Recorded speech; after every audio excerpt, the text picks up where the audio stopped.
Buongiorno e ben ritrovati a un nuovo appuntamento con A Voi la Linea. Apriamo con la giornata regionale della riconoscenza per la solidarietà e il sacrificio degli alpini. È stata approvata la data del 20 maggio, allora per i dettagli andiamo a collegarci. Un saluto ai nostri amici telespettatori, mi trovo in Viale Trieste nella sede dell'Associazione Nazionale Alpini di Udine. Con noi il comandante ANA di Udine, Dante Soravito De Franceschi.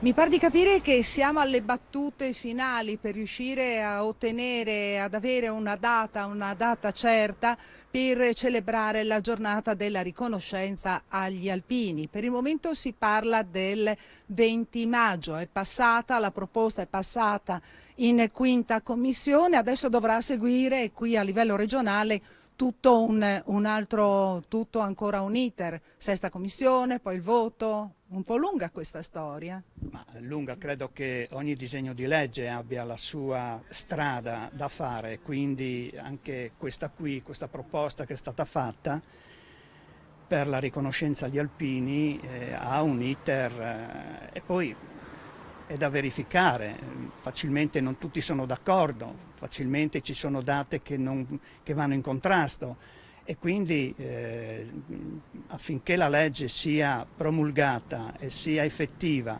e che piaccia, io non dico a tutti perché ovviamente non tutti saranno soddisfatti e contenti, ma per la stragrande maggioranza, quindi deve avere questo iter affinché questa proposta venga accettata un po' da tutti. Quinta commissione passata, passerà la sesta e poi ovviamente se la sesta decide che tutto è ok, passerà al Consiglio regionale per l'approvazione di questa proposta di legge. Quindi le controversie sono legate soprattutto alla scelta della data, perché se fosse stato scelto il 6 maggio, il giorno appunto del terremoto del Friuli del 1976, fosse stato scelto il 6 maggio, magari qualcuno poteva anche risentirsi. Sì, dobbiamo tenere sempre in considerazione che il 6 maggio, oltre agli alpini, hanno partecipato altre associazioni, hanno partecipato altre forze dell'esercito e quindi non solo gli alpini hanno dato l'aiuto, ma bensì tanta altra gente. Quindi credo sia giusto che la data del 6 maggio non sia stata presa in considerazione. Noi abbiamo proposto la data del 20 maggio. Il 20 maggio sarebbe stato quel momento in cui il CDN, la sede nazionale, il suo presidente di allora, Franco Bertagnolli, ha deciso di dare un grosso aiuto alla gente istituendo appunto i campi di lavoro, questi campi in cui la gente partecipava e quindi veniva dislocata in tante aree del Friuli dove ovviamente erano maggiormente colpiti. E quindi è questa la data che per noi può dare un senso anche alla nostra partecipazione a questo grosso impegno e grosso lavoro che abbiamo fatto durante il periodo del terremoto. Quindi il 20 maggio per noi è una data che va bene. Ecco, e poi c'è a livello nazionale, troviamo un'altra regione in Italia, l'unica mi pare sia, no? Per il momento l'unica è la Lombardia, giornata in cui da 2 anni a questa parte, il 2 aprile, si celebra la giornata della riconoscenza, ma questo è legato al Covid. Questo è legato al Covid e difatti è stata costruita, possiamo dire così, nella fiera di Bergamo l'ospedale da campo dell'ANA, quindi un aiuto maggiore all'ospedale di Bergamo che ormai era saturo per ovviamente la pandemia, per tutti coloro che erano stati colpiti da questo virus e quindi abbiamo allestito questo nostro ospedale da campo all'aiuto alla gente. Quindi la Lombardia, il presidente della Lombardia ha ritenuto che questo grosso impegno sia valso a dare ovviamente questo attestato di benemerenza agli alpini. E comunque agli alpini farebbe piacere avere una giornata a livello nazionale di riconoscenza agli alpini, mettervi d'accordo tutti. Sì, sarebbe molto bello avere questo. Possiamo dire che facilmente le regioni in cui gli alpini hanno maggiormente lavorato e contribuito, credo che pian piano si arriverà a questo. Non dobbiamo neanche scordarci che il Senato, il governo italiano ha dedicato la giornata del sacrificio agli alpini il 26 gennaio, giorno in cui c'è stata la ritirata di Russia con la battaglia di Nikolaevka, che ha aiutato appunto a poter far tornare quei pochi a casa dopo questa tremenda vicissitudine in terra russa. Bene, ringraziamo il comandante dell'Associazione Nazionale Alpini di Udine, Dante Soravito De Franceschi. Qui dalla sede ANA di Udine in Viale Trieste è tutto, restituisco la linea allo studio. Grazie Isabella Gregorato per questo collegamento. Ora andiamo a Pordenone. Il comune punta sulla sicurezza in città. Previsto un nuovo bando per assumere 8 agenti di polizia locale e per affidare la guida del comando. Intanto verranno installate nuove telecamere. Il punto della situazione con il vice sindaco Emanuele Loperfido. Buongiorno da Pordenone, siamo in compagnia con il vice sindaco della città Emanuele Loperfido. Lui si occupa di bilancio, di commercio e di sicurezza. Allora vice sindaco, innanzitutto la tematica della sicurezza tiene banco in città, un concorso per il nuovo comandante, un bando per 8 nuovi agenti e soprattutto la videosorveglianza. A che punto siamo? È un lavoro che deve essere fatto in modo approfondito, ecco perché sono diversi fattori che vanno a comporre quel quadro delle politiche della sicurezza che contribuisce a fare in modo che la città e il territorio sia tra i più sicuri d'Italia. Questo grazie ovviamente alla collaborazione e al fondamentale ruolo delle forze dell'ordine nella regia di Sua Eccellenza il Prefetto, ma anche la Polizia Locale del Comune di Pordenone e Cordenons hanno un ruolo importante. Il monitoraggio del territorio deve essere fatto da persone preparate, persone competenti e quindi anche questo necessita del tempo per fare in modo che siano operativi con competenza e professionalità. Come detto, c'è il bando per il nuovo comandante, visto che l'attuale comandante ha un contratto in scadenza a fine settembre, per fare in modo che da inizio ottobre ci possa essere il nuovo candidato pronto a essere operativo. Contestualmente un bando per 8 nuovi agenti di polizia locale, nuove leve da formare per fare in modo che siano presenti, operativi sul territorio entro il più breve tempo possibile, che è quello che ci richiede la cittadinanza. In tutto questo anche investimenti in tecnologia, videosorveglianza, per fare in modo di coniugare il lavoro di monitoraggio con gli occhi della polizia locale insieme alla tecnologia e la videosorveglianza che ci garantisce di poter essere presenti 24 ore su 24. Avete già deciso i siti? In questo momento abbiamo individuato delle aree che sono collegate al Corso Vittorio Emanuele e l'area periferica del Bronx per fare in modo di andare a coprire quello che anche a detta della questura era un vuoto che c'era rispetto ad una perimetrazione di un'area, quella del centro, fondamentale perché molto densa dal punto di vista anche delle attività commerciali. Quindi intanto queste attività e intanto queste installazioni di videosorveglianza che confidiamo possano essere fatte entro un mese. Ringrazio anche l'ingegnere Mallandrino per questo, che con i sistemi informativi sta utilizzando la tecnologia a disposizione per fare in modo di garantire ai pordenonesi un ottimo servizio. Parlava di commercio, distretti del commercio, a che punto siete? Anche perché se ne sta parlando veramente da tanto ed è ovviamente il momento di agire adesso, no? Cosa ne pensa vice sindaco? È un progetto molto importante che necessita di essere redatto in modo molto dettagliato. Ecco perché ci siamo trovati con i membri del comune, del mandamento del Great Distretto, come abbiamo voluto chiamarlo, per ricordare anche un po' i bei tempi andati in cui Pordenone era all'avanguardia dal punto di vista degli eventi. Ecco, vogliamo essere all'avanguardia anche dal punto di vista della ridefinizione di quello che ruota attorno al commercio, perché si parla di commercio non è soltanto il negozio in sé, ma anche una riqualificazione della città dal punto di vista urbanistico, con attenzione all'ambiente, ridefinire gli assi viari del mandamento, che sono tutti i comuni del conurbamento del Pordenone, per fare in modo che ci sia una strategia d'insieme che sviluppi l'attività commerciale fisica, quella virtuale, tramite la tecnologia e l'online, una formazione degli operatori del settore del commercio e finanziamenti anche per riqualificare le opere urbane delle città e dei comuni che compongono il mandamento. Ci siamo trovati per questo oggi, entro breve definiremo nei dettagli, un po' più nei dettagli, quali sono gli investimenti che andremo a fare e ci presenteremo, confidiamo, tra i primi in regione quando il bando da parte della regione sarà pronto per poter iniziare a finanziare i distretti del commercio. Ecco, il polso del commercio in città invece qual è? Ma il commercio è in un momento veramente delicato dal punto di vista internazionale, dal punto di vista europeo, ci sono tanti cambiamenti in atto.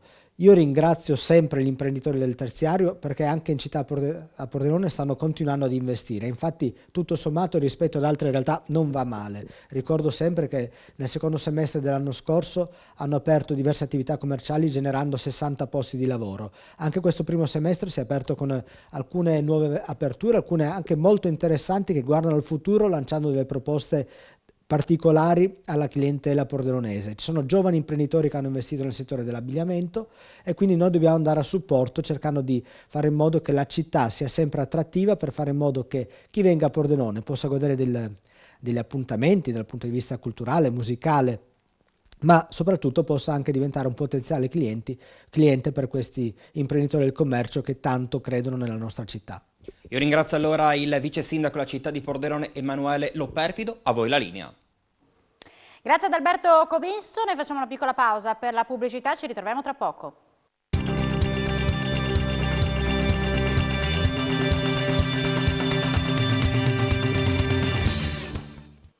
Bentornati ad voi la linea. Tempo di premiazioni per i piccoli Archimede friulani. Parliamo di Eureka Funziona, il progetto sperimentale ideato da Federmeccanica in collaborazione con il MIUR che Confindustria Udine ha promosso nel territorio friulano coinvolgendo 37 alunni delle classi quarte e quinte delle scuole primarie. Vediamo com'è andata.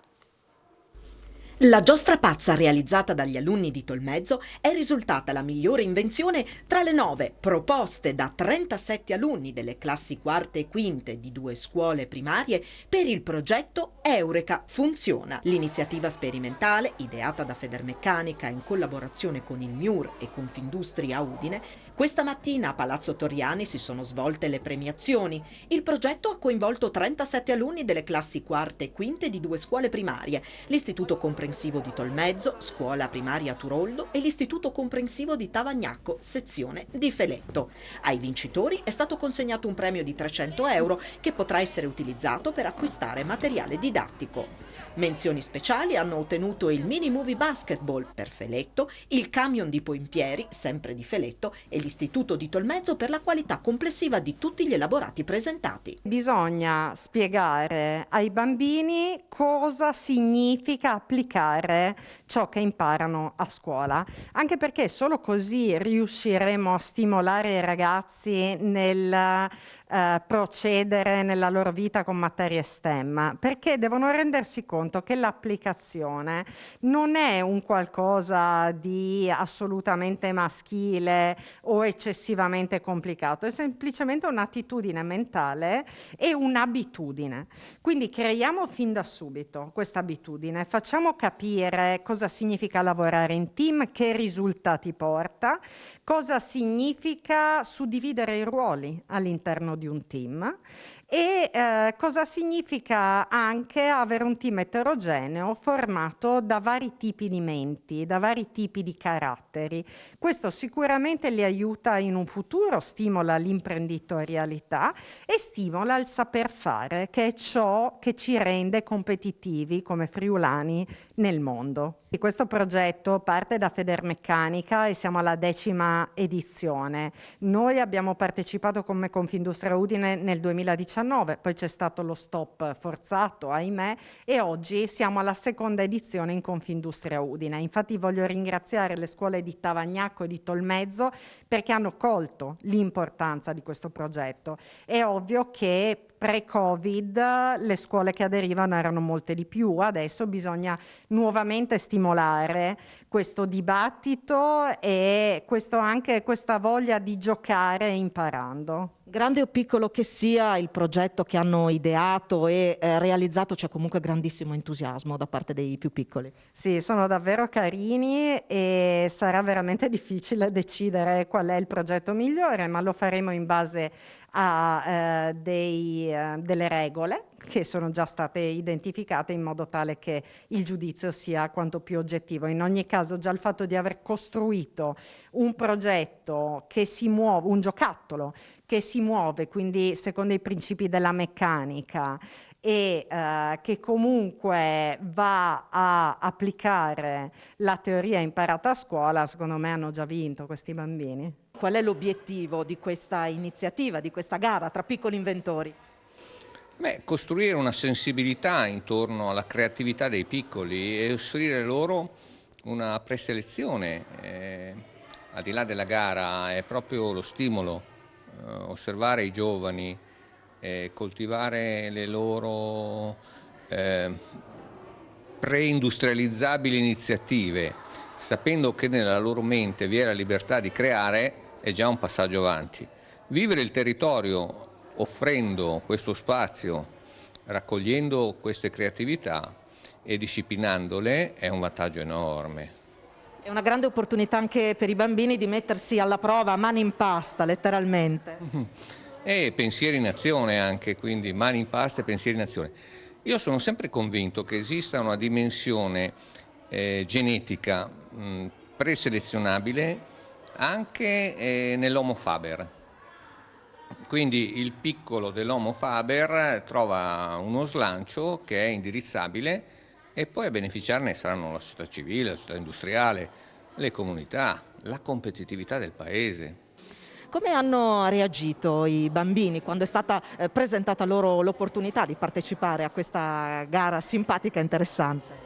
Il discorso è stato veramente interessante per loro perché vengono da 3 anni di pandemia, di protocollo, in cui non si poteva assolutamente lavorare in gruppo e quindi addirittura si sono dedicati anche a ricreazione a questo progetto. Certo, vabbè, sono un po' artigianali come prototipi, però ci sta lo stesso, è una bellissima esperienza. Come le sembrano i progetti che hanno realizzato?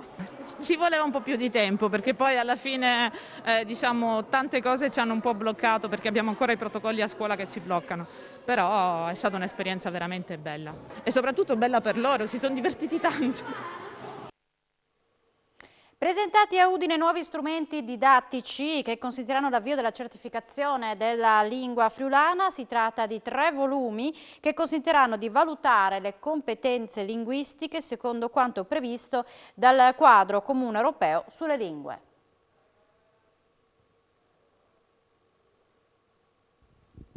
Presentati oggi in Sala Florio a Udine i nuovi strumenti didattici per avere un friulano certificato. Praticamente è il frutto di un lavoro che vede insieme Arlef, Regione e Università di Udine. Cominciamo dall'Arlef, dal presidente di Arlef, Eros Cisilino, perché era importante arrivare a questa certificazione. Tra l'altro un grande lavoro che avete cominciato nel periodo del lockdown. Assolutamente sì, un lavoro importante, portato avanti con grande professionalità e senso appunto di responsabilità dagli uffici sia dell'Università, della Regione che ringraziamo, dell'Arlef, e appunto la certificazione ha un valore preminente proprio perché porta la lingua friulana allo stesso livello delle lingue magari più utilizzate, ma soprattutto appunto dà quella possibilità, quegli spazi anche lavorativi che possono essere in un futuro abbastanza prossimo, possono essere appunto importanti in una regione che è una regione transfrontaliera che ha la capacità di poter avere un'anima propria ma essere aperta anche all'estero. Ecco, le caratteristiche di questi nuovi strumenti didattici praticamente sono suddivisi in 3 livelli. Sì, sono suddivisi in 3 livelli, il livello A, B e C. Il livello C è quello più professionale chiaramente, ma i livelli A e B sono, come posso dire, utilizzabili come materiali anche dalle persone che vogliono avvicinarsi alla certificazione senza intraprendere il percorso universitario, quindi semplicemente anche per saper parlare e scrivere meglio in friulano. Con noi anche l'assessore regionale all'università, Alessia Rosolen. La regione crede nel plurilinguismo, nelle caratteristiche della nostra, appunto, del Friuli Venezia Giulia che la rendono unica a livello nazionale. Credo sia il fattore più determinante della nostra autonomia e della nostra specialità, la parte legata ai percorsi di formazione e istruzione e al percorso quindi multilinguistico di questo territorio è sicuramente una delle battaglie che l'amministrazione regionale deve giocare anche a livello nazionale. Ecco, qual è la risposta secondo lei a livello nazionale? Tengono in considerazione queste peculiarità del Friuli Venezia Giulia? Ne tengono in debito conto? Ne tengono in debito conto per quelli che sono gli obblighi di legge derivanti soprattutto dai percorsi di istruzione. Non ne tengono conto rispetto alla valorizzazione, a un percorso di disseminazione e di conoscenza che invece deve valere per tutto il territorio regionale. Quanto è importante la collaborazione anche in questo caso, appunto, Regione, Università, Arlef, per avere un documento definitivo, un documento riconosciuto? Nel 2007, quando è stata approvata la legge sull'utilizzo della lingua friulana, io credo che il percorso non fosse chiaro rispetto a tutti quelli che sono gli obblighi, parlavamo della certificazione sui 3 livelli riconosciuti a livello internazionale per tutte le lingue, rispetto a quelli che sono gli obblighi e gli impegni non solo economici ma proprio formativi che il sistema deve mettere in atto. È un percorso lungo, oggi siamo arrivati a un percorso di certificazione e credo che questo sia il primo passaggio di un lungo percorso che abbiamo ancora davanti, ma che porta la conoscenza della lingua friulana al livello di tutte le altre lingue. Grazie Assessore, con noi anche il professor Enrico Peterlunger che è delegato per l'Università di Udine per promuovere la lingua e la cultura friulana. Lei ha detto che oggi in sostanza è una giornata storica. Ecco, senza tema di esagerare, per il percorso che sta facendo la lingua friulana nella società della nostra comunità regionale, questo è un momento effettivamente molto importante, perché avere uno strumento scientificamente solido, preciso, accurato per poter certificare le competenze era un passaggio obbligato per l'uso ufficiale che è già previsto da decenni, da leggi nazionali e leggi regionali, per l'uso della lingua friulana. Adesso avere questi 3 livelli perfettamente certificati è uno strumento che permette un passo avanti in questa direzione. Ecco. Bene, noi siamo in chiusura, vi ringraziamo per l'attenzione, l'informazione ritornerà in diretta alle 16:30, buona giornata.